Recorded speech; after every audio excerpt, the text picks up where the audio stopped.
Arsenal Studio B in Chandler, Arizona, this is MayaCast.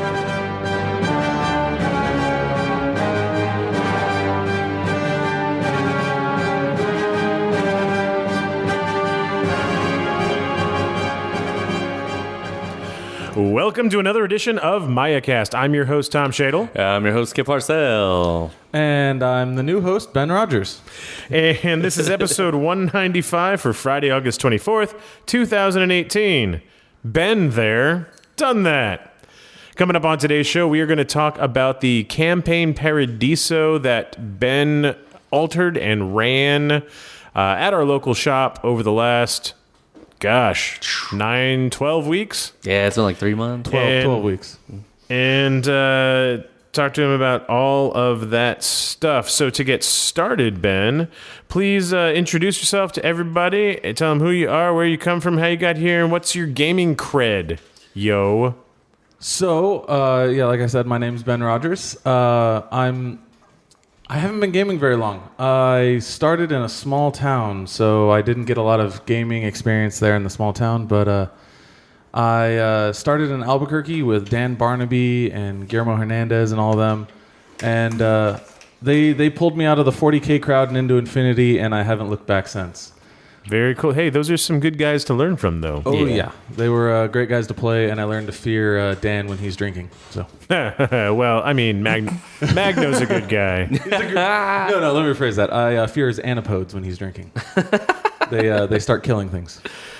They're good at that. And so now you're part of our group here in Arizona and settling down with a place and with a job and... Yeah, finally. Yay! So we're happy to have you and happy to steal you away from Albuquerque. It's been a great influx, man. Ethan moved here from Amarillo. We got you in from New Mexico. We got a new war corps in from Arkansas, Alabama, one of those A states. Which one was that? Yep. You can ask me this. You know how bad I am with names. Dave, darn it. Oh, I'm terrible with names. So we got him in, and but yeah, so it all kind of makes up for losing Maya Murr here at the end of the summer. Yeah, it's going to be depressing. All right, so we're going to get right into it. We don't have any events. You all know about the Masterclass coming up. We'll talk about that at the end to remind everybody what's coming up. So let's just get right into it. Ben, what made you decide, as like a new kid in town, that you wanted to run Campaign Paradiso and for N3 edition? So I've always loved, since I got into gaming, I've always loved RPGs. And the best part of miniatures games that I kind of enjoy is that whole campaign setting, that whole creating a story, creating a character, running it that way. So I tried to do this in Albuquerque, and I tried to run it the original way. I tried to run straight Campaign Paradiso, and we got four or 5 missions. That's average. And then everyone just walked away, and we went on to bigger and better things. So when I got here, it's a new group of people. I hadn't really done it before. I decided, you know what, I have a little more experience with Infinity. I'm going to try and rewrite these missions so everyone enjoys playing them and everyone wants to play through to the end and have like a good time. And then I'd also had the experience trying to run it before already, so I hoped that would have helped me here. And what did we have? How many participants did we have? We had 12 regular participants. We had 16 people playing the missions kind of on and off because some people at Imperial Outpost played on and off. Gotcha. Okay, so, yeah, because it looks like there are 18 people signed up, but maybe 2 of them never played a game. They played one mission, and it was kind of like an introductory game, and Lewis ran them through Paradiso for like their 5th or 6th mission. So still a pretty good, a pretty good regular crew. Yeah, so pretty good regular crew. And what... So there's 14 different missions in Paradiso, and they tell a story. They tell a story that introduces us to the Toha and these artifacts called Dzeki digesters and all the cool Paradiso fluff. They put their sauce on like gyros. Yes, Dzeki sauce. Yeah, exactly. For the glory of Zinch. And Yeah, so there's 14 missions, but there's also like the Spec Ops rules and the military specialties and the basic flow of how. So what alterations did you make to the basic structure of campaign Paradiso itself? So some of the biggest alterations I made is to Spec Ops, to the experience that you get. Normally, when you complete a mission in Paradiso, you get a certain amount of objective points, and that translates directly to experience. Then you have to decide, do I want to spend that on a Spec Ops, or do I want to spend it on what's called Army specialties or military specialties, give you special bonuses. In original Paradiso, Army specialties stick around forever. No way you can lose them. They're good, they're great, they stay forever. Spec Ops, you can get a good Spec Ops, but if they die in game and fail their medevac and or cubevac rolls, that experience was gone forever. So routinely, and what I saw in the other game, is nobody played a Spec Ops. Everyone built Army experience because it stayed forever. So I decided, you know what, I want to see Spec Ops in this campaign. That's the whole reason I'm running it, characters, all that. I said, let's take this experience that you get and double it. So if you got 5 experience in a mission, everyone gets 5 Army and 5 Spec Ops experience. So use it for both categories. Yeah. Use it for both categories. But then after kind of talking it over some people and thinking about it, I thought, you know what, that's going to get out of hand really quickly. So I implemented a rule which was in between each chapter, and there's 4 chapters over the course of a full campaign. You have the experience that you have in both categories, rounding up. And that seemed to work out pretty well this time. Everyone seemed to get a... So if you get 8 objective points and 6 objective points and 10 objective points for a total of 24 at the end of a chapter, you cut it in half to 12 before going to chapter 2? Yep, that's exactly right. Okay. So you'd have 12 experience to start chapter 2 with, and then you'd build up again from there. Another one that I changed was the just objective point scoring. So in Paradiso, objective point scoring was random at best, completely unnerving at worst. So I decided, you know what, let's make this kind of like more an ITS thing, like somebody who's played at one tournament level experience could reasonably understand. Okay. And I decided to say 10 objective points per mission, no more, no less. And that was one of my goals for when recreating these missions, was to set them at 10 objective points. Bring it in line with the ITS, where it has that 10-point cap, whereas the original Paradiso did not. No. Yeah, which led to certain missions you could get over, I think, 50 experience. Someone added it up, and that was your max experience. Whoa. Yeah, because it was every time you... it was one of the missions where you heal people. Every time you healed a person, you got an objective point. So if you just kill off your opponent and then just let the disease eat away at you, you could slowly heal people and gain experience. Yeah, it was like the first. It was like a precursor to Biotech 4, right? Before we ever had Biotech 4, we had crazy terrain, or like the air is killing you type of stuff in Paradiso. Yeah, for sure. Any other changes to the basic structure? Just the other thing where they had it's a flow chart. So in the original Paradiso, you have a flow chart of certain missions you're supposed to do. If you win this mission, you play this mission. If you lose this, you play this. And in the original, every finale mission, you had to win the mission previous to even play it, according to the flow chart. Okay. And I thought, for league play, for other games like that, excluding people out of playing a mission, it's not fun. So I was like, everyone's going to play every mission. Well, not every mission. Everyone's going to play 3 missions a chapter. Chapter 2 has the weird flowchart where people split off. Winners play one, losers play another. But it fit with the storyline. Certain people are looking for intelligence. Other people already have it and are trying to use it. So I wanted everyone every week's going to play a mission. No one's going to be left out. That was the other big change. So, and not only is it not fun, it's... So the winners are already ahead on experience points, and their spec ops are better, and they have more military specialties. Well, now they get to play extra missions, so now they get extra experience points that the other guys also don't have, so they get even further ahead. So balance-wise as well, seems like a solid, sound choice. Yes, it was really well written. Come on now. All right, so then... And so we can get into the individual missions then. One thing I did like, you had a page on the. So this is all run through like Google Sheets, right? You posted the missions to Google Sheets. We could keep track of our spec ops, our military specialties, our tournament points, objective points, victory points. Plug it all into the Google Sheet. Everything is there. And then you had one tab that was mission questions. Yeah, I added that later on once I started getting a lot of questions. So we could ask, like, how does this work? And you could answer it there for everybody. So that was really good. So again, this was 12 weeks long or whatever. So this is like a blast from the past, going back to Mission 101 and seeing... so later on, after Mission 101, Ben would retype everything. And did that with Mission 101 later on. Make it very clear for us. But for the very first one, he scanned the book and then like haphazardly copy and pasted these blocks of text over it to change the things that didn't gel with N3. It was adorable. It looks like a Picasso painting. Yeah, it does. Kind of. Everything's a little crooked here or there. But it gets the job done. And so basically, is this the easiest mission in all of Paradiso?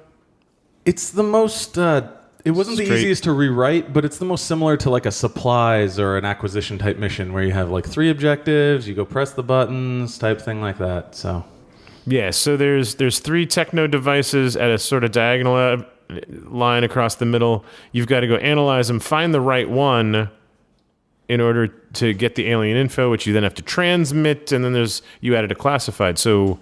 What was the original like? This was, as far as Paradiso missions go, this one's very, very straightforward. What did the original have that you wanted to change? So the original, you had to do all these analyzing and then grabbing. And then transmitting.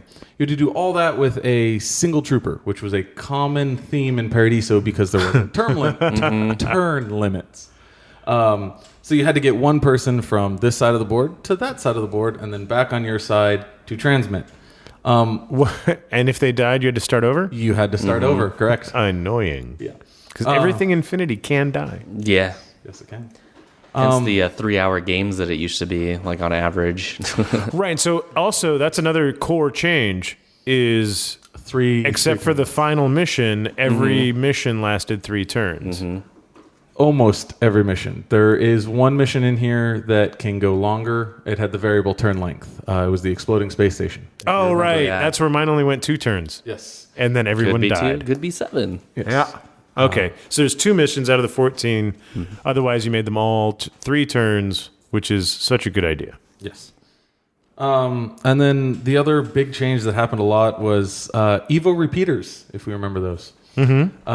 Everything in Paradiso gave a bonus to Evo repeaters since they released about the same time. Right. They're brand new. Please buy these. Yeah. Right. So I had to change all of that to Evo hackers, which led to a kind of a weird run your Evo hacker up the board to go push an objective instead of just giving a straight bonus. So that was just a quick change I made. But other than that, this one was pretty simple. And then the ability to hack your opponent transmitting the information. That was something that was not included in the original. It was an ARO I added that was similar to hacking transport aircraft, and that you take a -60 or willpower. Any hacker can do it. But originally, all you had to do was transmit the information once you found it with a trooper, and then you would effectively win the mission because that was the end of the mission campaign and mission objective. First person to transmit would win, and there was no way to stop it other than trying to kill this guy going to do objectives. Oh, I didn't know you added that. That's actually pretty awesome. Yep. I thought that was part of it because I never went back and like rechecked my book. Like, what has been changing? Good show on that. Yeah, so there was you had to transmit it. I think you did have to go back and spend a short skill on the Evo repeater, but other than that, it was still very easy to end mission 1 in first turn. Yeah. So, Mission 102, anybody else, anything else on 101, anybody? Mission 102, we have 5 objectives in the middle. You have to discover an activation sequence, and they're all numbered for you from your point of view, and a random roll to determine what order you go in. But like if you won the previous mission, you could select your order sequence or something like that. Is that how it worked? Yes. Yes, you could select it, but you still had to discover it. You still had to make a roll on one of the initial consoles to discover activation. Before you could start. Yeah, but then you didn't have to roll on the chart. You just picked which of the 4 sequences you wanted. And was this another one that a single model had to do everything? Yes, it was. It was a single model, had to go hit every button in order. And then again, I think this one was triangulate. This one you had to triangulate where the alien settlement was. The other difference was actually the campaign bonus. The campaign bonus originally, if you won Mission 101, you didn't even have to roll on one of those consoles to discover. Oh, you just knew it? You just knew it out of the gate. So it was one less roll. But since I made discovering the sequence an objective point, yep. I was like, no, you're going to have to roll. You're not going to get an automatic objective point for just playing this mission. Then you got to activate them in order. Once you do that, you can perform your triangulation, then do 2 classifieds. So, yeah, I mean, also still pretty straightforward. Just and did it have to be the same model as you in your version? No, in my version, any model, once you hit this button, you could you basically send out to your army, hey, I hit this button. Here's the information on the code. Go hit the next one. Instead of one person trying to do it all themselves. Right. So your infiltrators could, deploy out where they can just run up to the far ones, and keep people back in your deployment zone to get the close ones to make it actually doable in 3 turns without one single model dying and you having to start over. And oh my God, is this game going to ever end? No. Yeah. So again, that's probably why that's why old Paradiso missions probably, you get through 5 missions and you stop because you're like, wow, that one just took 4 hours. Yeah. It was no fun, man. And then the big finale for Chapter 1, Mission 103. Fancy deployments, corner deployments. Oh, is that this? This is the one with the... Oh, no, okay. Corner deployments, but not the diagonal corner deployments. Not diagonal corner, just corner deployments. Firefight deployments, maybe. This was the one where you finally triangulated the target area, the alien settlement. It's the black cube, actually. It's the alien cube. Right, you discovered the location, you got to go get the thing. Yep, but the weather has screwed up your deployment, so you end up deploying in 2 out of 4 corners, and they could be next to each other. They could be diagonal. Oh, and you've got to divide your army list. And you have to divide your army list. Can't have less than 140 in either list. And each one has to be a single combat group, because you can't split your combat groups between the deployment zones. Yeah, exactly. Basically, you're making like 250-point lists or something like that. Two 150-point lists. Yes. Yep. I understood what you said. I just wanted to... Because 250-point lists? Oh. But I knew it... Yeah. Yeah, there you go. How do commas work? So on this one, the biggest change I think I made was actually to the random deployment chart. The random deployment chart used to have an extra addition in addition to the 4 deployment zones. It had a 5th column, which was deploy in deployment zone 4, but keep your highest point model in reserve. You are not allowed to deploy it until turn 2. That could be fun. I saw no reason to use this. It kind of just, if you rolled a 20, gave you a super disadvantage. I didn't see any great reason to keep it. I kind of just got rid of it. Other than that, it's the same. Just go grab the center. It's a big fight in the center mission. So one thing that I never even asked you how to do this, because it's really fun to hear the changes that you were made, because again, I didn't go back and read mine. It's been a while. But it's what was your process to score everything? Because they do score differently, right? So how did you sit down, read it, and be like, well, I'm gonna put these points to this and this to this and this, and anything left over, it's well, add classifieds, because classifieds weren't a thing. Yeah. So the biggest thing was they had scoring on them already. Hey, do this, you get points. Do this, you get. It never added up to 10. I don't think a single mission actually added up to 10. But I would take whatever the most most points are in there. I would try and keep it similar and add up to 10. If I was already over 10, I would take those and subtract until I was at 10. Okay. But I would try and keep it very similar to Paradiso. in some missions where it was only like 2 or 3 objective points, I'd have to add something. So I'd try and figure out what's the point of this mission. So like mission 203 here, you had to go and touch 103. Oh, yeah. Whatever one we're on. Am I behind? Yeah, all right. You had to go and touch a console in the center of the board, and there was a non-deployment command center. So I was like, let's add control the center as a big objective. You want to get in there, you want to control this objective, not just touch it. So I was like, let's add a big control the target area point objective. Awesome. And then again with the data trackers and the classified. Data trackers and classifieds, I was like, I'd get to 8 or 9, and I'm like, I'm not adding anything. Classifieds till I'm at 10, or data tracker till I'm at 10. Cool. So. Perfect. That's awesome. So, what was an RAS console? What was that all about? They were the consoles on the outside, so it was go into the center, touch this thing, now go back outside, touch this thing. All right, so chapter 1, and then we all lose our experience. Half your experience. And then we start on mission. Now, what would happen if you would... Because you had to play the same... not just faction, but the same sectorial or vanilla for each chapter. What would happen if you decided, like, at the end of chapter 1, you wanted to go from vanilla Aleph to Steel Phalanx? So the way I wrote it up and the way we played it is if you stayed within a faction, like Aleph or Pano or Hakaslam, you stayed within that faction and just moved sectorals or vanilla factions, you would just lose your Spec Ops experience as he stayed with the faction, but you as the commander kept your training and moved on. If you switched entire factions, everything would reset because you're defecting, you kind of lose your training, you're focusing on running away. Obviously, their hero doesn't follow you. So you're going to a completely new start. Okay. If I was going to do this again, I'd probably make that a lot weaker. Say switching within factions, keep it. That's fine. Then switching in between different Total mother factions. Mother factions. I would say probably only. Careful how you say that.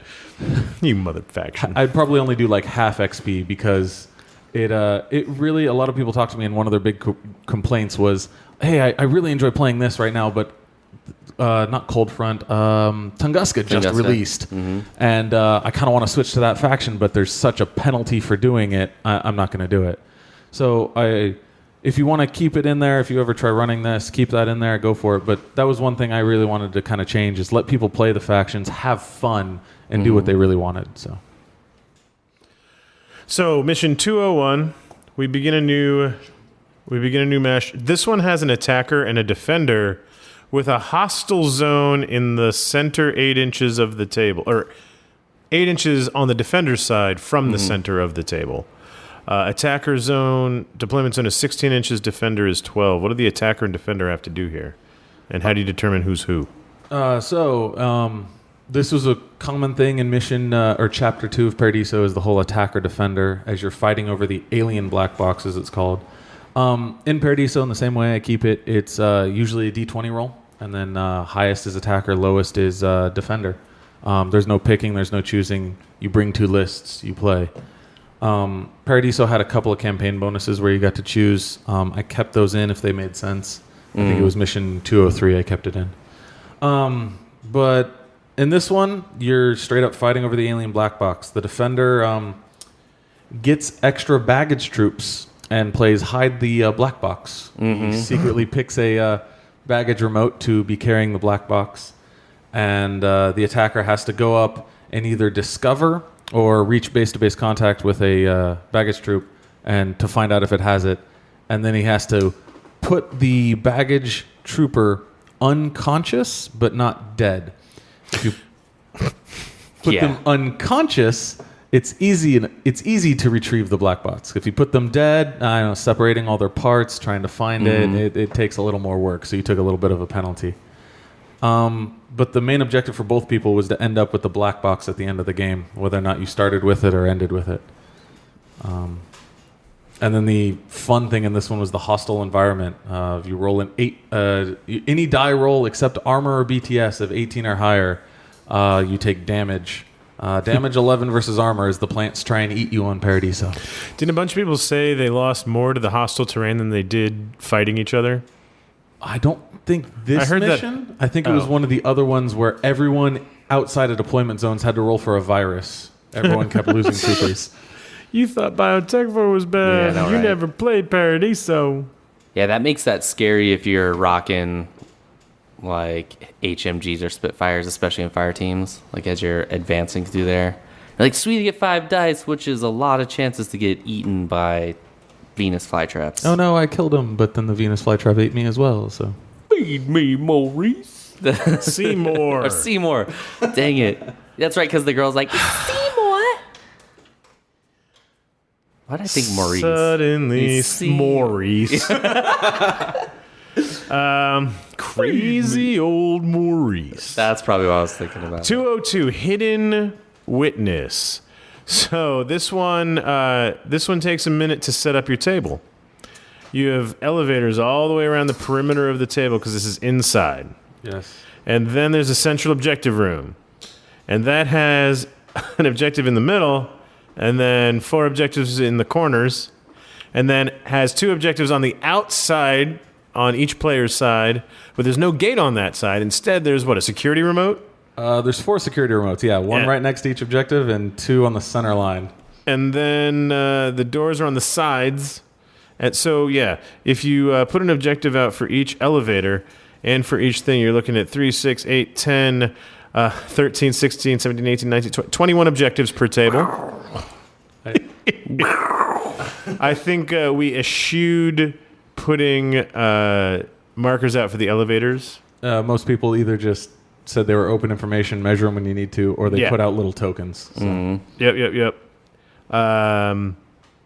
Because you're not allowed to, if you use airborne deployment of any level, you have to come in with the elevators because there's nowhere to drop into a solid building, which has a solid building in the middle of it. Mm-hmm. An infinitely tall building, objective room. Yeah, this led to some great narrative thoughts of drop troops landing on the building, pressing the button and waiting for the elevator, Yeah. going down to the fight. Riding down together, but not looking at each other or talking Yeah. as the music plays. Yeah. On this mission, you had to go into the center room and press all the buttons. You had to hack more security consoles. Didn't matter what they were. I remember, on this one, originally you had the 4 on the corners were secondary security consoles. The one in the middle was a main security console. And you got different objective points for hacking all of them separately, like controlling them at the end of the game, hacking them. I said, let's not add more complexity to this, and I just made them all security consoles. Nice. And so it was just hack more by the end of the game. And then it was also to delete the security record. So the whole fluff behind this is you were trying to steal information from a big rival faction in their building. So you're inputting a virus and then trying to get out. But someone had set off the alarm. So that set off the, my favorite rule, the cage code, which was the IFF of deployable weapons, mines, e-maulers, crazy koalas, have been disabled and will target any model on any order or ARO. So the moment they got placed, they triggered on anyone, yourself included. Yeah, it's the motto. So leave your mine layers at home for this one. But could you turn that off at any point? No, the cage code was on permanently. But you had to do 2 of the consoles. Before you could delete the security record. And to delete the security record, you had to go to the one of the ones that's outside the central room, right? Correct, yes. So you beep boop the beep boops inside the room. You got to do at least 2 of them before you can go back outside to delete the security record from that console. This is a terrible networking situation they have going on. Yes. Right. Nothing's connected. And then this is the mission with the biological alert, where every model outside a deployment zone makes a physical roll modified by BTS or becomes immobilized too. And only doctors or auto med kit can heal in this one. So don't bring your engineers, bring your doctors to heal this. Right, because it's immobilized too, but it's a special one because it's a biological alert. Yeah, So you that basically pass out. The way I thought of it when writing up was like a foam in the air that reacted with models and basically encased them in carbonite or something. Okay. But sure, biological alert. You go unconscious. However you want to think of it. There's a fungus among us. Yeah, so Dr. Paramedic can whip them out of the Immobilized 2, or they can use an auto medikit or regeneration to get out of it. But if you fail, either the Dr. Paramedic or the regeneration auto medikit, you go dead. You go directly to dead. Do not pass go. You're dead. Mm-hmm. Chisel. Oh God. Yeah, right. Is it supposed to spray out like that when you're breaking this up?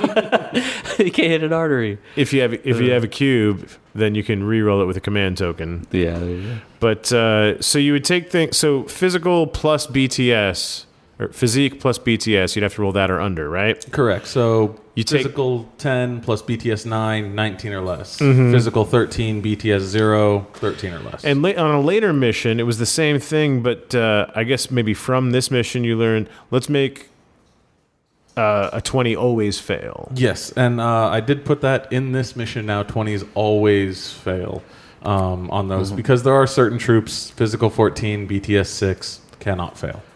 Achilles, physique 15, BTS 6. Gets a +1 to the roll. So, yeah. Death is in the air. So, wow, there's 5 missions in Chapter 2. Yes. Does everybody play 203? No, so yeah, Chapter 2 was the fun flowchart chapter. Depending on how you do on the previous missions, you would either play a winner's mission or a loser's mission. So 201 and 203 were the winner's missions if you won the previous week's mission. Okay. And then 202 and 204 were the loser's missions. Okay, that's why I don't remember 202 and because I only remember doing the physique plus BTS one time, and it was recently, like towards the end of the campaign. So I didn't remember that one at all because I guess I didn't have to do it. Yeah. So, but it was all about like 201. It's the jungle ambush. The winner of the. I played that one because of the security consoles. I must have been a loser because I don't think I played the attacker defender one. Or I did. I don't remember. There's 2 attacker defenders. You probably played both. One of each. I don't remember. Actually, if I remember correctly, you and Kip played opposite missions this time, which was nice for me because you guys talked about each mission separately. It's real nice. The way, I'm remembering it real good. Super nice. Super nice. All right, so 203. Who's playing this one? Winners of 201? The winners of 201 or 202, so you can become Now a play winner. 203. Okay. Now play 203, yeah. And this was another attacker defender. This was, you're trying to extract your specialist that has just analyzed the alien black box.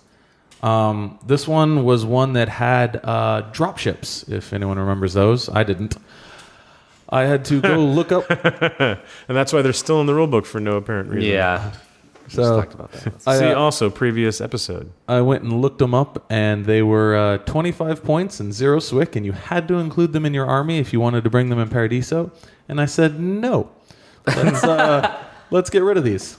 So I turned any drop ships that I saw throughout the campaign into some kind of board edge exfiltration or evacuation.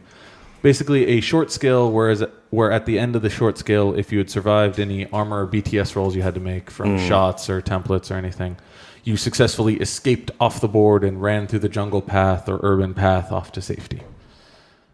And this one, the attacker, the attacker starts with the VIP and has to run across the board and get off the back edge, while the defender has to capture the VIP and then run across their opposite board edge and get off the board. So everyone's running at each other and fighting in the middle. And then in addition to that, there's also an orbital tracking module, which follows the same rules as the looting and sabotage consoles for the looting and sabotage mission.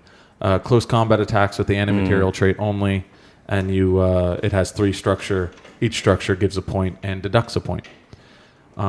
Which actually was a change from Paradiso, because there was originally only D charges, but it wasn't a roll, it was a set and detonate, kind of like the sabotage classified. Okay. But I wanted a little more interaction between players, rolling dice, things like that. So also it gave me more objective points. And the defender has a regular 12-inch deployment zone, but the attacker starts in the 2 corners on his side of the table, 12 by 12 squares in the corners. Yeah. Yeah, sorry, I wasn't loading there for a second. So the attacker had those 2 two corners, kind of like they're ambushing the VIP who's leaving.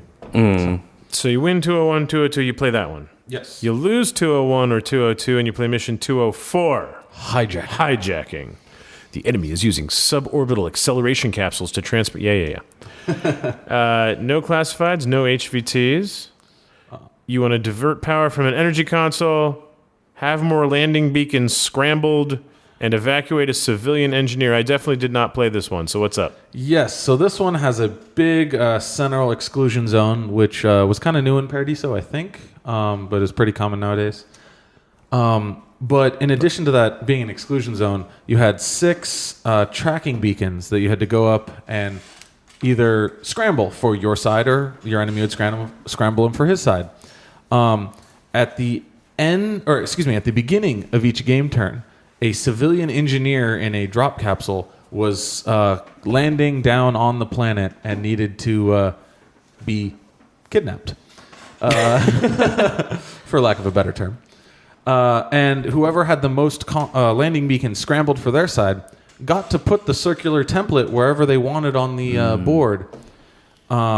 If both of you had the same number of beacons scrambled, he landed on the center, scattering off like a normal dispersion roll. There were a couple of restrictions, like you could only place a circular template inside that exclusion area, so you couldn't get them fully on your side of the board. But then once they landed, you had to go up, run, grab him, take him all the way back to your board edge, and evacuate him off your board edge, all while trying to continue fighting over these scrambled beacons and your opponent. I guess that's why... excuse me. I guess that's why there was no turn limits back then. Yeah. Originally, it was... You had to scramble the beacons, then whoever had the most beacons scrambled rolled a dice, and if it was a certain number, I think a 50-50 chance, an engineer would fall, and then the game didn't end until 3 engineers were evacuated, either for you or your opponent. So you could end up with like 6 or 7 engineers on the table with nobody actually grabbing the engineers and just killing each other, and it would go on forever. And I said, no, let's just do 3. Right. So winners, losers, everybody plays mission 205.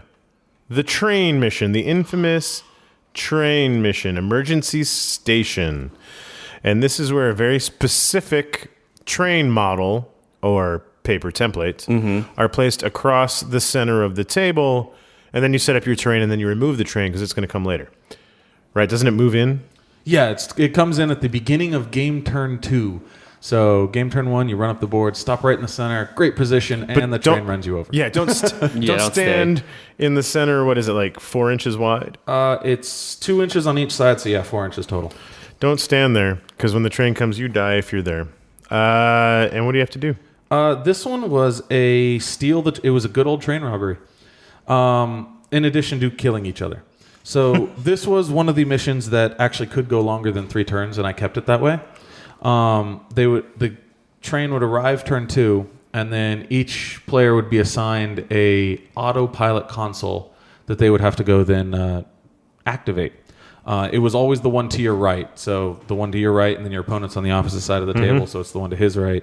And so you'd have to go up there and you'd have to activate it. And then at the end of each turn 3, the train would either depart or not depart. It would depart if only one person had their autopilot console activated. It would not depart if either they were both activated or neither were activated. If they were both activated, the train kind of does a little robot shock, stays where it is, and resets itself. I don't know where to go. Unlocks both auto consoles. If they're both unlocked, it leaves, goes to its original destination, and both of you lose. If it leaves with only one locked, it gets diverted to its new destination, and that person gets all the objective points for the mission. Except for a couple for killing people, which was actually a good 4 objective points. 4 max. Yep, that was the 4 max. But 5 if you can divert the maglev train to your station. So you wanted to get to the console inside the cab of the train, and you wanted to push your button. At the same time, you wanted to set up AROs to prevent your enemy on their turn from doing the same thing on their side of the train. And or you did have the option, I added in the short skill to deactivate your opponent's autopilot. So you could really focus on yours turn 2, and then turn 3 maybe go and try and deactivate your opponent's type thing. So that wasn't in the original? No, the original, you could only work with your own autopilot console. You could only activate your own autopilot console. So if you both activated it, it would sit there and do nothing and then unactivate. And you'd have to keep doing that until either you killed your opponent or he failed his whip roll. Wow. Oftentimes I heard tell that this is the farthest people ever got when playing Campaign Paradiso. Oh, yeah. We got to the train mission and then we stopped. That's what you would hear back in the day, right? And or even worse, we never got to the train mission. Yeah. Right? And so that marks halfway through the campaign as far as there are 4 chapters, and that is the end of chapter 2 anyway. Yes, yes. But, spoiler alert, people, our group of intrepid Infinity gamers, led by Ben Rogers running this campaign, we played through the entire thing. We finished it all. Yeah, we did. That's why we said done that at the beginning of the show. So, Mission 301, this is about where Tunguska came out. And people wanted to switch factions. I know I switched. I played Did I play Neoturd? Did I play Panotheania? I think you just Otheania. Vanilla? During the first half. And then I switched to Vanilla Aleph. Except I got one of the rules confused. So for one of these missions, I played Steel Phalanx by accident. Oh. Because the whole switching sectorials and factions. Yeah. So I played Vanilla Aleph for the second half, except for that one game where I played Phalanx by accident. And I think it was the very first one. I think it was this one. Yeah, it was definitely this one. And let me tell you about this one. Okay.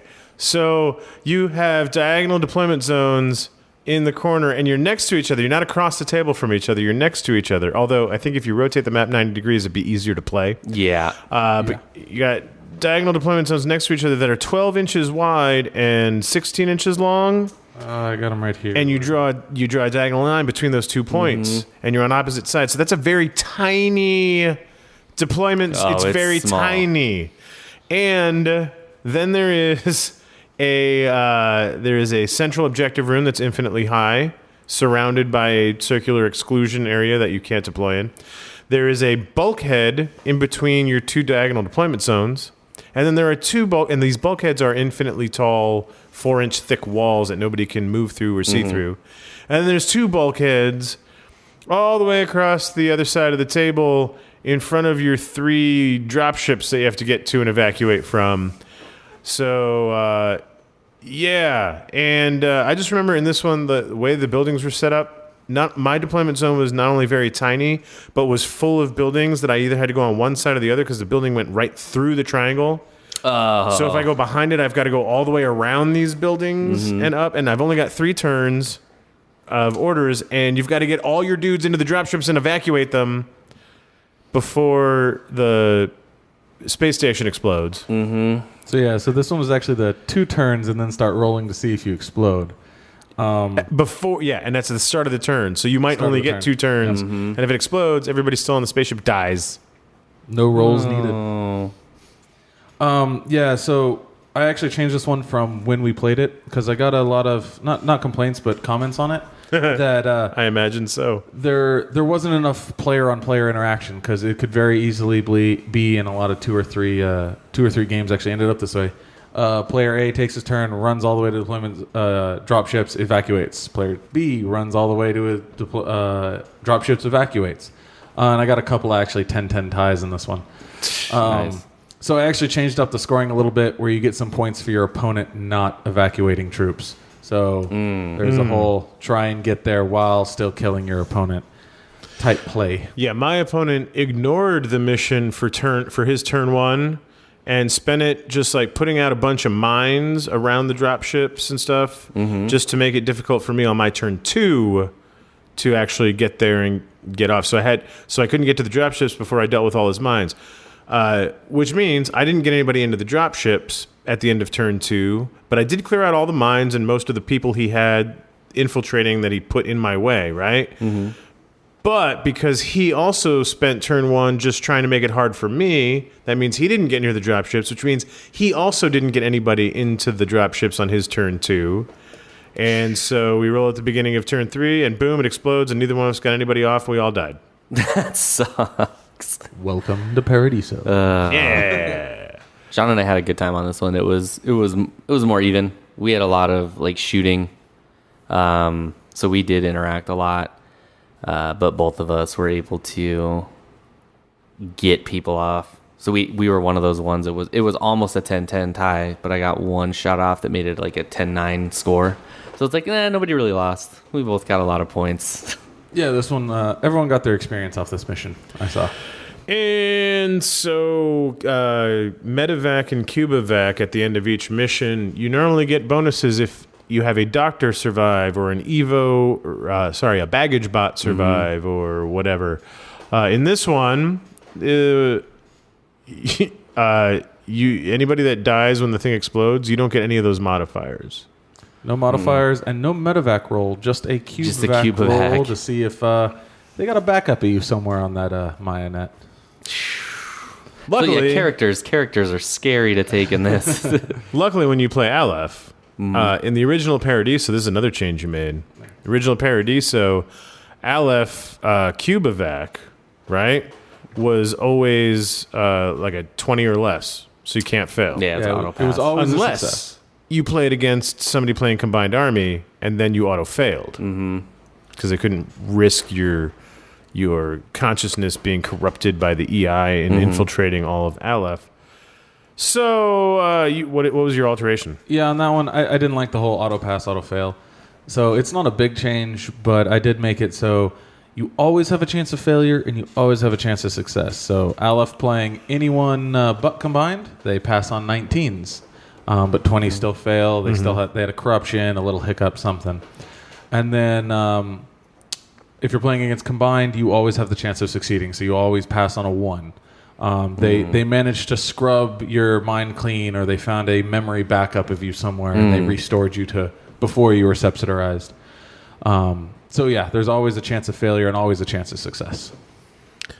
One of the things that we didn't do that's in here is they have an optional timing thing where in addition to the required limited time rule where the thing's going to blow up after turn 2 at some point, both players may agree to play with this additional rule to help simulate the uncertainty and desperate nature of the mission. Each player will only have 20 minutes of real time to complete their player turn. Any orders left after this 20 minutes are lost and your player turn ends. Oh, wow. So there's no time for farting around. It's spend an order, right? That's kind of cool. So yeah, and in the original Paradiso book, there's actually 3 modes to this. I kept just the easiest mode, which is 20 minutes, but they did have an easy, medium, hard mode, which was 20 minutes, 15 minutes, and 10 minminutes, respectively. And in addition to those modes, the die roll actually got worse. So I think it was a 50-50 chance. So a 10 or lower, the station explodes. On those other modes, it was a 10 or lower, station explodes. A 9 or lower, the station explodes. A 7 or lower, a 10 or lower, it survives. A 9 or lower, it survives. A 7 or lower, it survives. Oh, so wow. a 8 or higher, the station explodes. So you get better than a 50-50 for it each time. Yeah, good times. This is Paradiso. In mission 302, it's called Rescue and Medevac, and there is a Toha diplomatic delegate that you have to find and evacuate. So there are how many different escape pods that randomly scatter from the center? I believe it is 12. Yeah, 12. 12 crash coffins from the Evening Star Orbital, which you just tried to get off of. Are crashing to the ground, and you got to go investigate and find out what they are. Escape pods. And so it might have a Toha assistant, it might have a Toha diplomatic delegate, or it might kill you, right? It also might just have a regular dead passenger, but yes. Oh, right. So, yeah, 1 to 9, you open the thing up, and on a 1 to 9, it has a dead passenger. On a 10 through 18, it has some sort of Toha who's not quite dead yet. And then on a 19 or 20, it explodes. And, whoops. Yep. So, but then if you roll that 10 through 18, you roll again. On the 1 to 5, it's a delegate, and then on 6 through 20, it's just an assistant. And those roles are all there's all modifiers, so you can't have more than one delegate because there's only one objective that way. Right. And then the damaged crash coffin, the explosion, can actually hurt more than just you because it's a circular template, just like a missile launcher. Drops right over that crash coffin and anyone underneath it. If they have a skill or an ARO, they can use it to try and dodge, but if not, you're getting hit. And so there is only one delegate, right, for both players. It's not one each. Correct. Yeah, there's one delegate and 5 assistants for 2 triads total. So if you find the right thing, then if you find the delegate, you're in a good spot. So you don't have to go steal it from your enemy first. You can just try and get off with it. Yeah, this one I definitely played vanilla left because I remember how good the Proxy Mark IV with heavy rocket launcher is. Lewis loves that guy. And I believe Lewis and I tied 1-1 because we each got our classified. I think that's how it ended.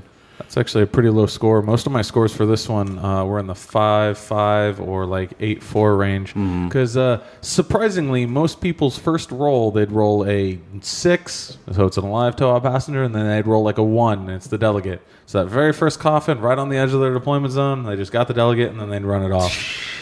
That happened in about 40% of the games that I heard recorded. So yeah, I was like, not in ours. Lewis found the delegate and tried to get him off the board, but I just kept sniping his what are the heavy Asawira Janissaries? I forget which. The BTS 9 ones. True. I just kept and so he kept dropping it. And I just ran him out of orders, so he couldn't get it off. So he never escaped with it, even though he had it. Found it, kept it. I never got it. That's funny. Yeah, most of the games, you either found it right on that beginning or it was in the center in an unassailable location. And then the game kind of just evolves into where's the delegate? Because actually, I played UKIP for this one. Yes, we did. Yeah, and I found it over on the right flank. And then Jethro and his Druze squad came over and murdered everything and took her away from me. Couldn't get her out, though. Yep, this is one of those, you roll your d20 for direction, and then you roll a d20 times 1.2 to get your distance. I didn't like the 1.2, but it made it so nothing went completely off the board, and it made it relatively random, so I didn't want to change it. Because the highest you can get 1.2 times 20 is 24 inches, so it lands right on the edge of the board. So, yeah, I didn't change it. But yeah, that was. I wish there was a better way of doing that. Hey yo! Right? Come on, man, it's a PG show. So then, mission 303 to end chapter 3 is departure at noon, also known as Toha launching mission. This is shove Toha into a orbital. So, oh yeah, Toha explodes off Evening Star, lands on ground in drop pod. You rescue her and then immediately shove her into an orbital launching cannon, or other nicer words, and launch her back into space onto your ship. Yeah, human cannonball. So there is a infinitely high objective room in the center where the doors are only on the right and left again. There are 2 security system consoles on the center line, and 2 extraction capsules inside the launch platform, and those extraction capsules are where you have to stuff the delegate. Stuff the delegate and then program where she's getting launched. And then you have the ability to reprogram your opponents, and that was how you got like full points, was both launching your delegate and stealing and launching your opponent's delegate.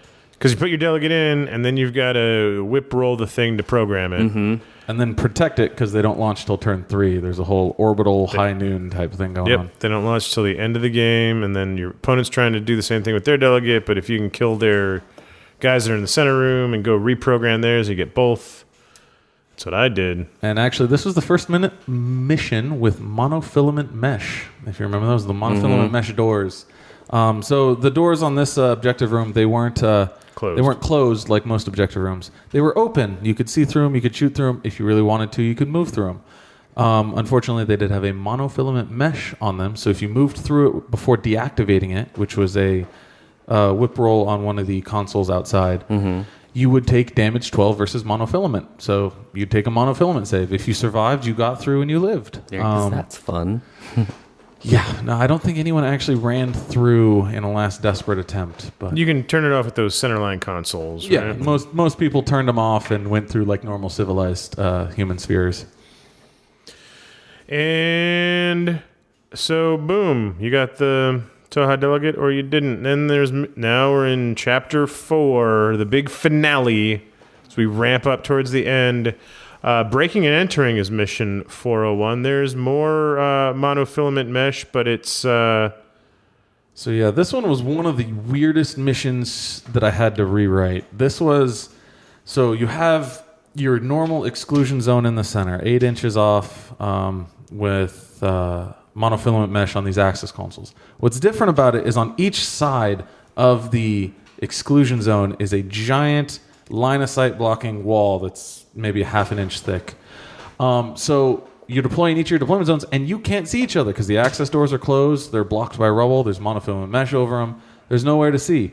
So the whole mission was get inside the Cosmolite interior area, activate the power, divert power to the elevators, and then start slowly evacuating people off these elevators, which are located on either side of the center line in the center of the table. and you want to evacuate specialists, right? Am I remembering that correct? Yeah, eventually. If you get just anybody off, anyone in general, you got a point. If you got a specialist off, they would make a giant whip roll at the end to see who controls the command center, which is where you're evacuating these people to. Controlling the Cosmolite intranet. It was the intranet. So yeah, this sealed off area that completely separates the two deployment zones in the middle is a Cosmolite. It's a alien structure. And, yeah, so you want to run in there and push the button and then get people to the elevators. But the button you got to push isn't like all the way in the middle? So Yeah. originally the power starts completely off. And then you have to turn on the power, which is that center console. Only one person can do that, though. Only one person. Once one person's turned on the power, it's on for the rest of the game. I don't like that. It was kind of there as an order sync because otherwise, player one, if he doesn't have to turn on the power, then he just goes in and he's got no AROs, nothing. He's just got his dice to fight against to try and get to the elevator. I thought you should be able to turn it off. That way you could run in there, turn it on, get your stuff on, and then turn it off. So then your opponent has to run in and turn it back on. So in the center of the infinitely high wall on your side of the table is a console. You got to go push that button first. So you normally have an infiltrating specialist right next to it. First order is boop. They turn off the monofilament mesh because there are two doors on your wall and your opponent's wall over on the left and right flank. So you got to turn the mesh off at that center console. Then you can go through the door, but you can't just go through the door, right? Aren't they covered in rubble? Yeah, they're covered in rubble, and they require close combat with anti-material or decharges to clear through. They're a lot weaker than the looting and sabotage consoles. They're only armor 5, BTS 6, and they're only 2 structure instead of 3. So they're easier, but not flimsy as paper. So you got to do 3 wounds to destroy them so that you can get through them, because damaging is not good enough. And then don't walk through unless you've already disconnected the mesh. And now you're inside, and now you got to get to that center of the table to turn on the power core. Now, after you've done that, there are, in front of your doors on the left and right flanks, then there's the power consoles or whatever they are that you have to use to turn on the security elevator, right? Or divert power to it. Yeah, so you turn the power on, and then you hit the security consoles to divert power to the elevators, Which are on near on the edge of the table in the center line. Then once you've turned the elevator on, you shove a person inside. It's a small elevator, only fits one model, and then they spend a long scale, or basically an entire order to go down. If they stay in there in between turns, these aren't safe elevators. The energy discharges and kills any model in there before they can reset. So the next person to go in has a nice little goo bath. A goo bath. Yeah, so at the end of the turn, anybody in the elevator dies. You got to spend a long skill to evacuate them, but you can only do that after you push the button. And then, is this the one that resets? Yeah, it turns off. Yep, it turns off in between player turns. Then you got to divert more power and then escape another guy. Anyway, I got one specialist out. Same Z's. Same. I was playing against you, Tom. I barely got one off. Ben got one specialist out. So then it comes down to the end of the game. All your specialists get to make a willpower roll, and the highest, like it's a giant face-to-face, like that one ITS mission. Mm-hmm. And whoever wins gets 3 points? 3 points. 3 points. 3 points that came down to, because we each got one guy off, it came down to a single die roll. Right? And that person gets those 3 points. So actually, that's the way it got changed too, because everyone mistook it, and it actually makes more sense. But the way it was written and the way I kept it, because it was a neat novel idea, I thought, was actually you roll and then it was greatest number of successes. So if you had more specialists down there, you could get more successes and win off that way. But everyone got it wrong, kind of played it their own way, and I was like, let's just keep it. So I've changed it in the document now. Everyone just do it your own way and do giant face-to-face. Go for it. Highest number wins. So that one guy can beat everyone else. So cool. So, yeah. And then this mission actually had one of my favorite rules, which was... 402, you mean? No, or it was still 401? Still 401. It was the infiltration. If you fail to actually infiltrate across the table, since you're on a cosmolite, the infiltrations all take negatives. Impersonation, airborne deployment, all of that. And if you fail, you die. Yeah. Since this building is supposed to be so long, trying to get around it takes so much time. Or if you drop on it, you kind of hit too hard and take some damage. So, unless you've got really cheap troops that you don't care about, don't try to infiltrate on the opposite. Dead zone is what we call it in ITS, right? Mm-hmm. The 4-inch dead zone. Then there's mission 402, the contaminated area. This is the other physical plus BTS roll.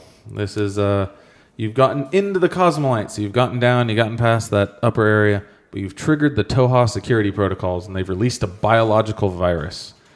So as you're going through this one, you have to... There is 4 decontamination consoles placed very... Oh, yeah, this was annoying. Yeah. similar to supplies.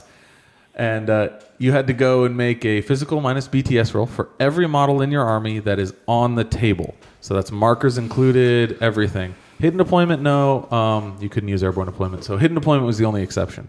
You had to make it. If you failed, you got an infected marker. Nothing happened with the infected marker. You just had it. If you failed while you had an infected marker, you died and you were removed from the table. To get rid of an infected marker, you either had to go spend a short skill on a decontamination console or have a doctor come decontaminate you.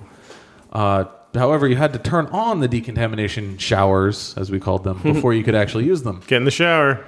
And then the whole objective was to get a trooper to touch the decontamination console, get a decontaminated marker, and then exit through the security gate, which was in the same place as the elevators from last mission. You're going deeper and deeper into this cosmolite. Yeah. Left and right side of the table at the center line. But the elevators had like bioscanners on them, so if you weren't decontaminated, they'd be like, can't get through. Yep. And the only way to get that was through the decontamination chamber. The doctor could heal you, but it couldn't she couldn't decontaminate you. And your showers were 4 inches away from the center line and 12 inches in from the table edge on the sides, right? Mm-hmm. And then there's normal terrain around and about, and I found myself only having enough order, because you're also fighting your enemy. Mm-hmm. Like, man, I've got to go touch the thing and then get off. I could get this guy off, but he doesn't have the right marker, so he's got to get all the way over there and then all the way out. But I took Achilles, see, and because it's all based on the number of points you get evacuated. Whoever evacuates the most points wins. Once you evacuate them, you don't count their order. They don't generate an order. If your lieutenant goes off, you're in lost lieutenant, all that sort of stuff. But you want to have the most points off. So I got Achilles off at 6-4. Got himself decontaminated, killed a bunch of stuff, and then left. It's like, deuces, out. Because that's 75 points in the bank, and I'm playing Ariadne. So all your most expensive things like 14 points. Come on, let's go. And try and get 6 of those guys off. And then I got a Myrmidon officer off. So I had like 110 points off the board. And those are the only 2 things I got off. I think he got 3 or 4 models off that I couldn't stop. And he didn't come anywhere close to that 110 points.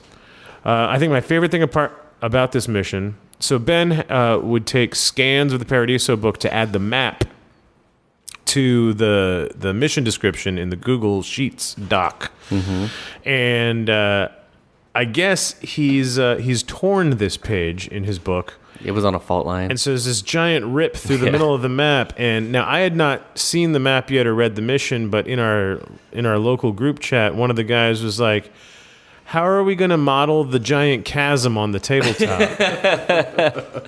Because this tear through the middle of the map looks like a giant crevasse, Grand Canyon Rewriting some of these missions wasn't the most calming experience, and I might have been a little aggressive in turning the page one of these times. It's fixed. I have some Scotch tape on it now, and it looks just as bad, but it's fixed. How are we going to model the giant chasm? And I'm thinking, oh, great, it's another one of these. And then I look at the map, I'm like, oh. Oh, goodness gracious. So deactivate a contamination chamber is a point. Decontaminate a troop in a decontamination chamber is a point, only one time only. Infiltrate a troop into the Cosmolite core through the access gate is a point for your first time you do it. Infiltrate your data tracker through the access gates, 2 objective points, and that was my Myrmidon officer. And then infiltrate more. Yeah, so that's really smart too, by the way. First, get your lieutenant off the table, and then move your chain of command off the table, so you really are in loss of lieutenant. It was really smart out of me. But they were like the only ones that, like, where I had enough orders and they were close enough that I could take a shower and get off. Infiltrate more army points than your opponent is 3. So that's the big one. That's why I wanted to make sure I had more points. And then meanwhile, while you're doing all that, two classifieds, 1 point each. So on your way there, might as well forward observe something. It is imperative to the mission captain. Yeah, this one was like super beneficial to sectorials. A lot of these like getting more points off because you're moving so many models with one order. And that's how like the blowing up dropship one and this one, knowing that you had to get X amount of points off, I was like, all right, if I can get my entire fire team and Saito token off, 160 points. Yeah, fire teams, way more efficient than command tokens. You don't have the limited resource.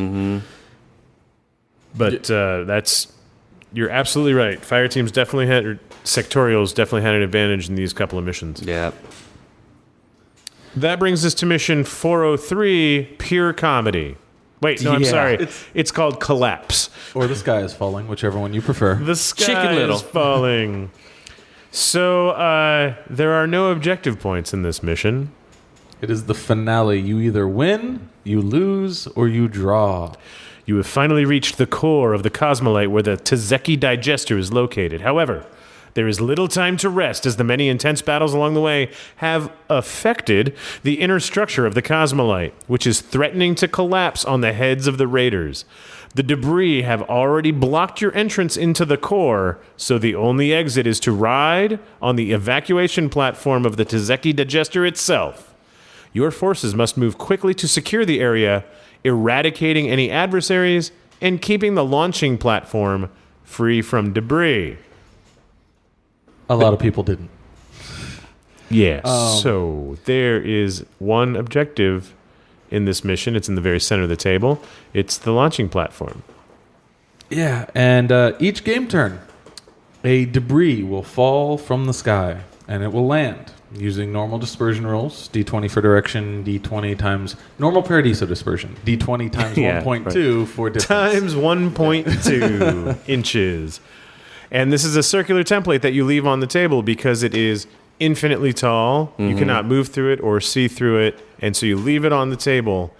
And you do this at the start of every game turn.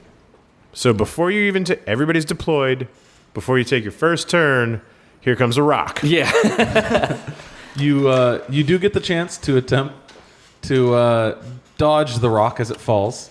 You take a physical If it lands on you. Yep, if it lands, if the template affects you in any way, you get a physical -3 ARO. This is not affected by things like Sixth Sense, the way it was written. This is too large of a rock for your future vision to help you on. First year spider you are senses. just scrambling out of the way. If you succeed, you move the least amount of distance to get to move yourself outside the template, and then it stays there. And these rocks, these first turn rocks, I think did the most damage to anyone.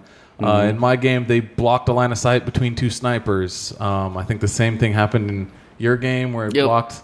We had a nice firefight ready to happen, and it goes, and then lands on one of his chasseurs that successfully jumped out of the way, but then can't camo. And the minimal distance put him right in the vision of my fire team and TR bot. So he was like, point my pistol at you. But it's the new sculpt? Yeah. But then, like, so my TR bot and my fire team couldn't see his very obvious Cataran and autocannon camo tokens that were the only camo tokens on a building within 12 inches of his deployment zone. He's playing Vanilla Ariadna. And I was like, oh, crap, we can't see through those. So, okay. But it gets better. Yeah. It gets better, yeah. Because you drop a number of rocks equal to the turn. Mm-hmm. And there's no turn limit. So before the first turn, you drop a rock. On turn 2, you drop 2 rocks. Not bad. Turn 3, you drop 3 rocks. And what is the goal of the mission? The goal of the mission is to eradicate your enemy.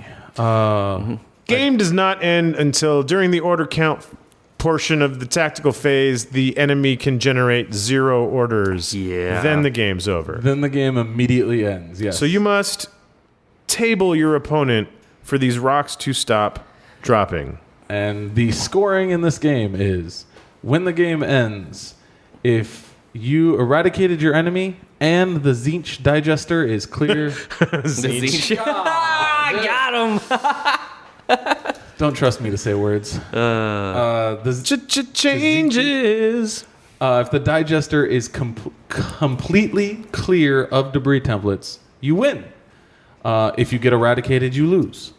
If you eradicate your enemy, but the debris templates are on the digester, then you both draw as the building collapses in around you and kills everyone. You both equally die. Now, they disperse from the center. And so what we did is each turn, like I was odds and my opponent was evens or whatever. On that turn, you would point the template in any direction you wanted and make your roll. That way we didn't have these perfect spokes of a wheel of templates sticking out. And that's exactly how I wrote it up, and that's exactly how I wanted people to play it. So if you roll for distance, a 1, 2, or a 3, the template will be touching the center console, the 40 millimeter objective in the center. And those are the ones you have to clear. And a specialist has to go and whip roll it. Fizz roll it. Fizz roll it. Digging. Engineers get +3, servants get -3. So it's a physical -3 roll as you clear debris. Okay. Engineers and Minesweeper gets a +3 to the roll, so they're just regular physical.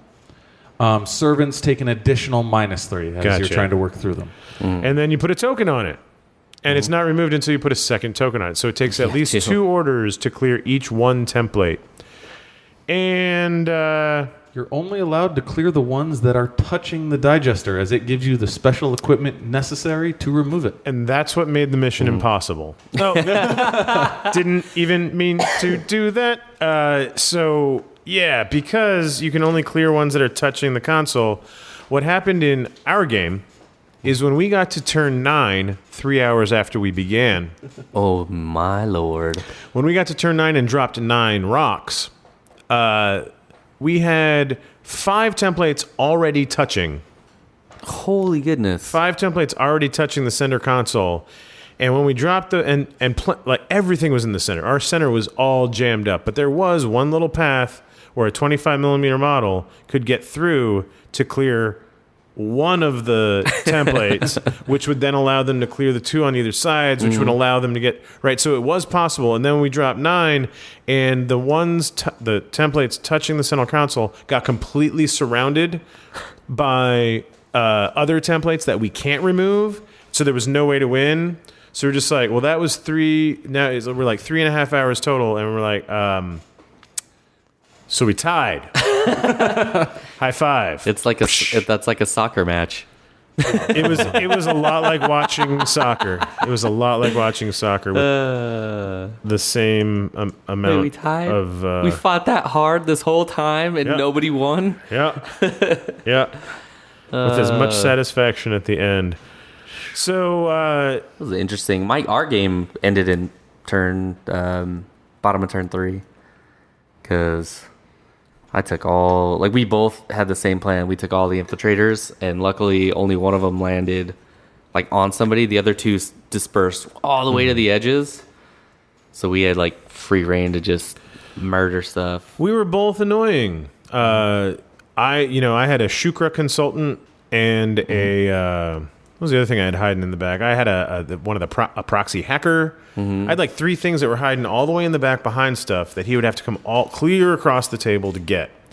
And meanwhile, he had a couple of baggage bots and whatever his a Gulam lieutenant. I don't know what his lieutenant was, but he had a couple of things all the way in the back that I would have to get all the way across.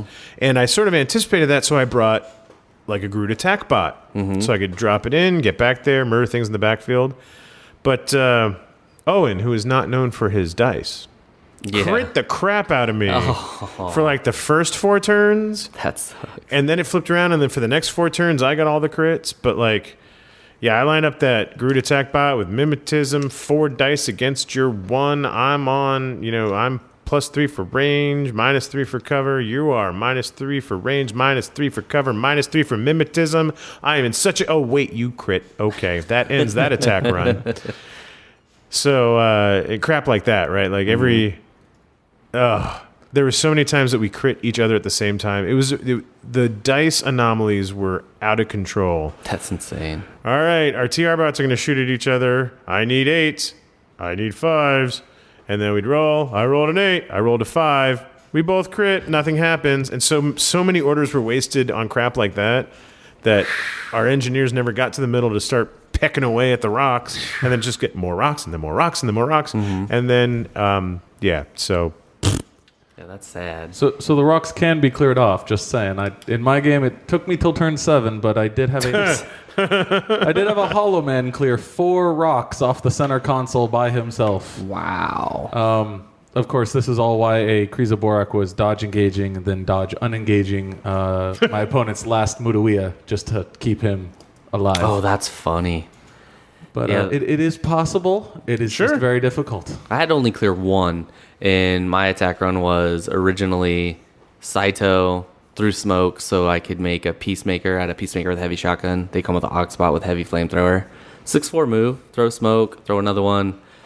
Haul butt. I think it ended up taking out 5 models between the flamethrower and a couple shotgun rounds. And then I had smoke, so I was like, my MSV2 sniper.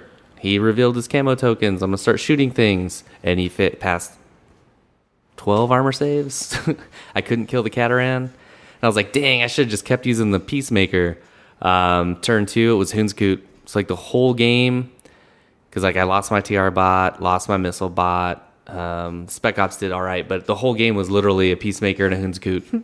I tried to do the smoke MSV2 trick with a Nagima Mark 12 and a Myrmidon, and set it up perfect, and the Agima gets up there. Well, 4-2 is annoying, but Agima gets up there, and he's like, okay, I'm going to shoot through and I got punked by a crit that was shock, and there goes the Agima. That sucks.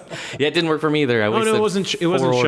It wasn't shock. He because on his next turn he spent the orders to shoot the unconscious dude to get it off the table because there was a Yud bot dangerously nearby. Okay.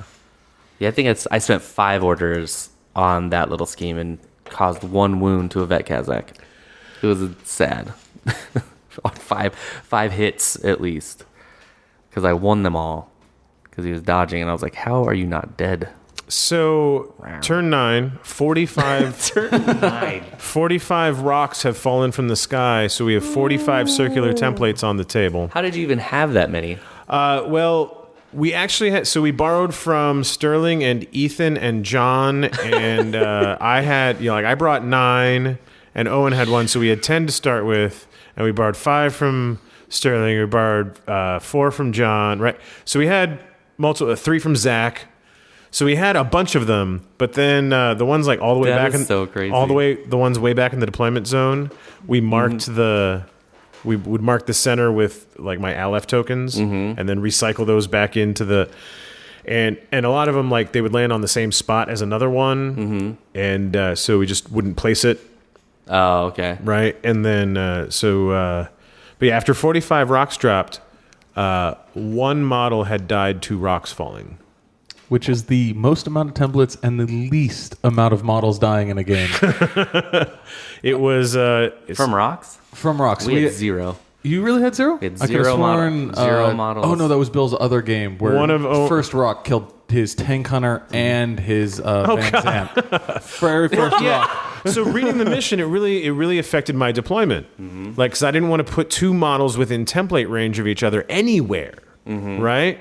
I mean, normally, like, yeah, on a rooftop, your fire team, you spread them out so one missile launcher can't take out multiple models, right?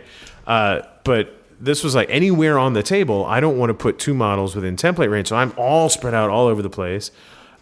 He sort of did that, but he had 2 fire teams, which, have to be kind of near each other. But yeah, he had one Havza get splatted by a rock, and then the other rock casualty was already unconscious.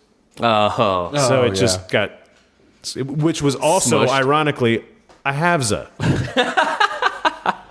Those are the only 2 things that got hit by rocks. Oh, man. Even tried to dodge the first one, and then so one thing died, 45 templates dropped. For that group thing that you were saying, my tactic was, I was like, well, if the max range is 24 inches, I need to find the farthest building back in one of the corners and put my fire team there, so that at least the first turn, like, it might They're maybe hit. mathematically safe. Yes, man, that's exactly what I did too. And then I was like, and then I'll just run up this side corner after I clear out a path. And then if I remember, With the that peacemaker. rock dropped right in front And of it him. dropped right in front of him.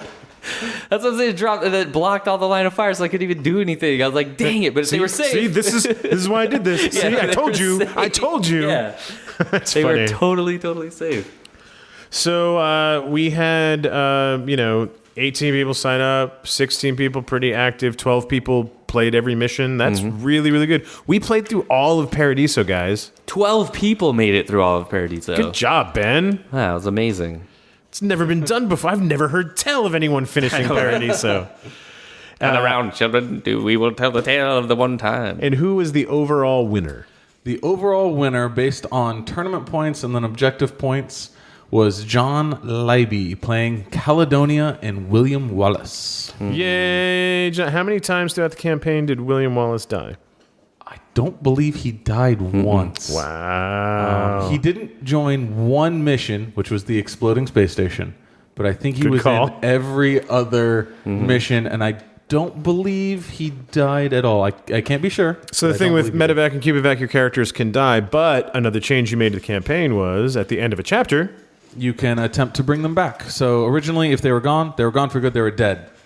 I turned it into, if they're gone, they're seriously injured. And then at the end at the end of each chapter, you got an additional medevac and cubevac roll as the doctors tried to rehabilitate or the mad scientist tried to bring back your characters.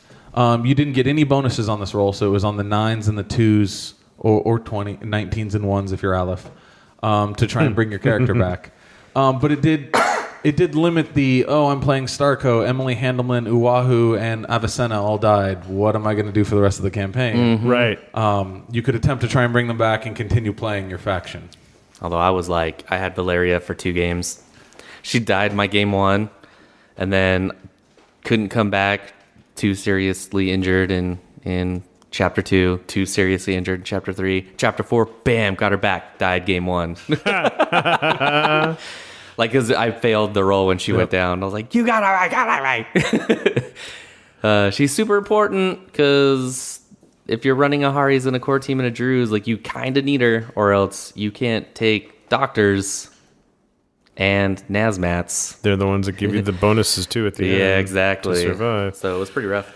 So congratulations on John for winning the whole thing.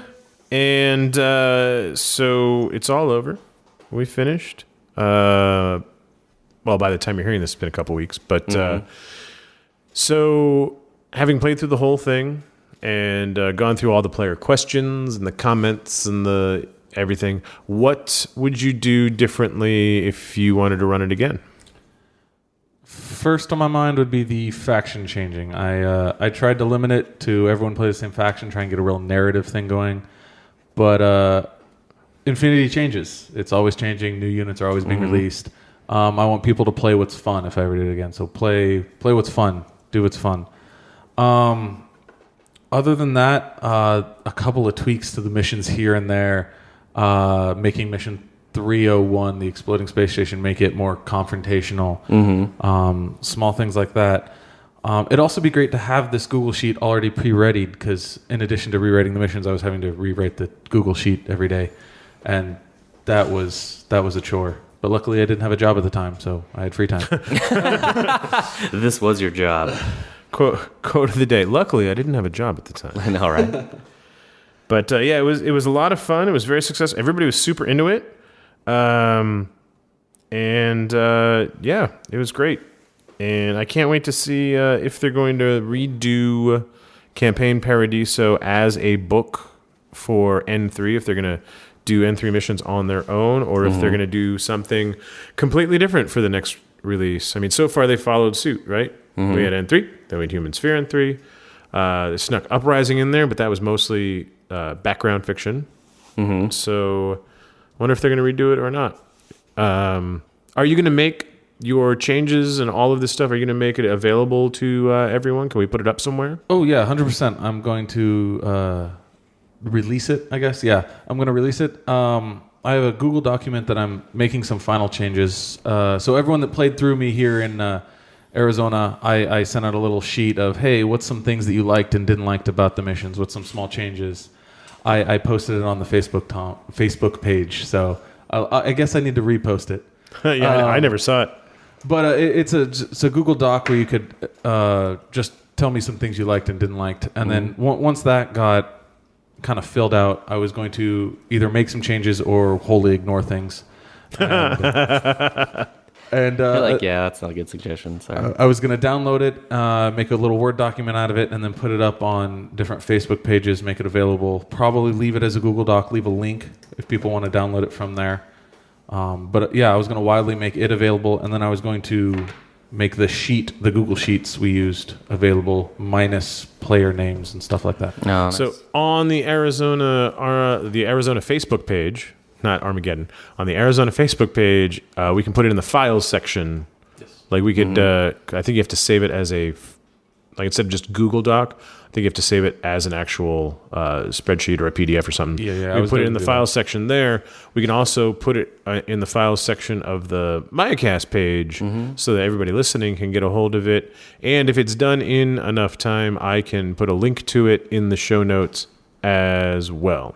Another cool thing that we did that's like sort of outside the campaign, but was a cool little add-on to the sheet, Ben. Yeah, it was a wall of fame / shame.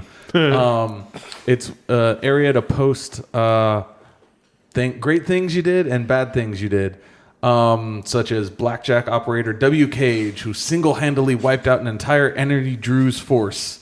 Then Leela Sharif, who ran across the table spraying fire at an Asura, downloaded the data but got shot, healed by a dogged doctor, uploaded the data, and shellacked by a proxy Mark II. Shellacked. I know, I like that. So it's great places to place your characters or your little favorite epic moments. Yeah. Epic moments or unepic moments. That Blackjack operator I wrote that about, dang it, what's his name? Fox. Adam. So Adam, literally, I was like, I've never seen a Blackjack that effective. And the backstory on that is the operator, W. Cage, that's actually Tom Cruise's character from Edge of Tomorrow. So because Blackjack. Yeah, because they're pretty much Blackjacks. So that's the fun little fact about that entry. Yeah. So, and it's on the Google Docs, so anybody can add and make anecdotes or whatever, and everybody can read them and have a good time. Like, I remember I was right there. Good little, and it kept the community active and together, and it was interesting. It was fun. It was very, very cool. And the next thing we're going to do is an Escalation League.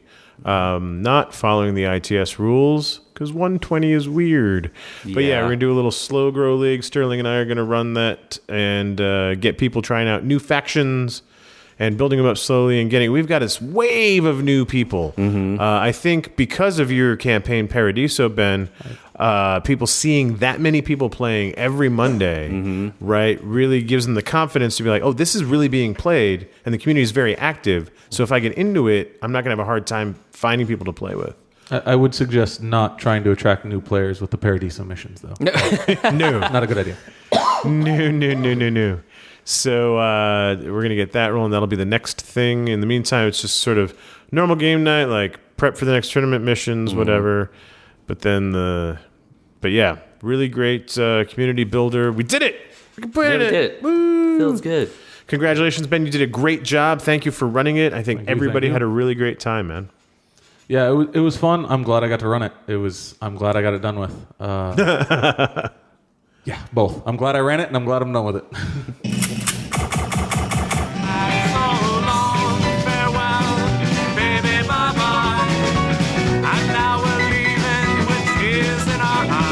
This conversation can serve no purpose anymore.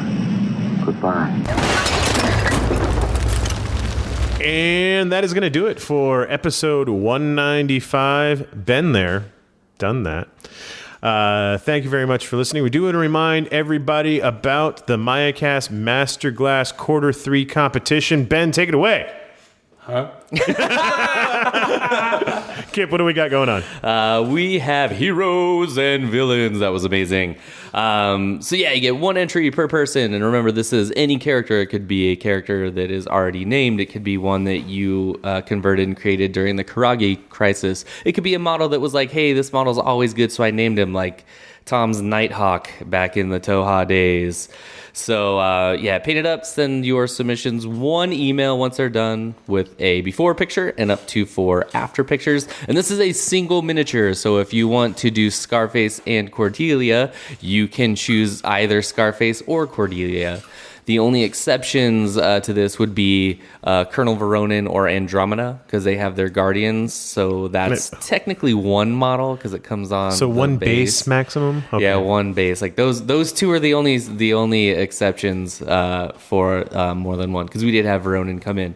But other than that, it's one single model. You can send those to Kip at MayaCast.com. And Tom at MayaCast.com. I love that. But yeah, and remember to name the pictures with your name and a number, please. Yeah. Kip Barcel 1, Kip Barcel 2, Kip Barcel 3. And in the order you would like them viewed in. Helps us very much on the back end trying to get everybody's stuff ready to go for the galleries and whatnot. And the more people that enter, the more prizes we give away. Because remember, the top spot does get the coveted, personalized MayaCast Master Glass. But then all the rest of the prizes are randomly drawn for any participants. So there's no excuse not to enter. Because you can win stuff. Yeah, anybody can win stuff. So we always love seeing your talented and creative entries, so please get those in. So that'll do it for episode 195. We'll be back on episode 196 with our special project. It's gonna be good. It's gonna be really, really interesting and fun. With guests Professor Willett and Sterling Rutherford. So look out for that next week. And until then, get out there and support your local game stores.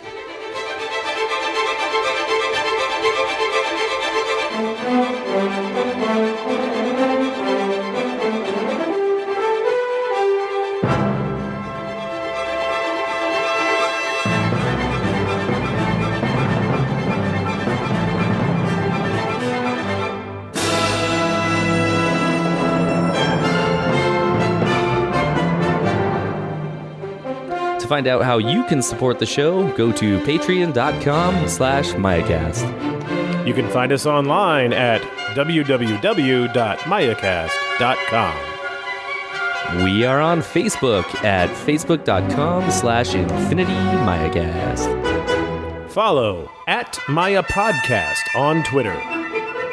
join the MayaCast forum group on Facebook. And as always, you can email us at tom@mayacast.com. And kip@mayacast.com.